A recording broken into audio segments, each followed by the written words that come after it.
bagaimana mensukseskan program Prabowo, yaitu Presiden kita, dalam mengadakan pengadaan makan gratis. Jadi saya berpikir walaupun perjalanannya nanti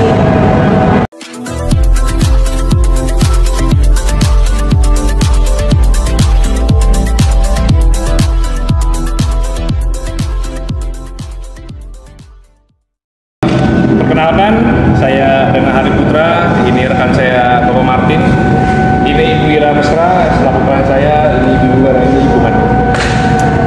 Pertama-tama kami dari kantor hukum Harlilau, dari selaku kuasa hukum dari Ibu Ira Mesra, menyesalkan tindakan Yayasan MBN yang tidak membayarkan spesepun hak dari Ibu Ira selaku mitra dapur makan bergizi gratis di Kalibata. Perlu diketahui, Ibu Ira ini merupakan wanita kuat.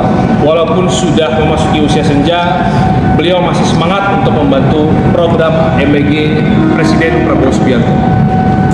Bahkan beliau rela mencari-cari investor dan menjual asetnya untuk modal menjadi mitra dapur makan bergizi gratis.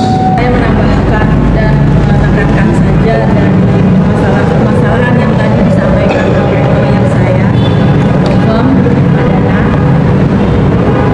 Memang kejadian yang saya alami dengan tim saya dapur, karena saya mitra, sehingga pemikiran saya adalah bagaimana mensukseskan program Prabowo, yaitu Presiden kita, dalam mengadakan pengadaan makan gratis. Jadi saya berpikir walaupun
Jangan lupa ya di subscribe dan nyalakan lonceng notifikasinya.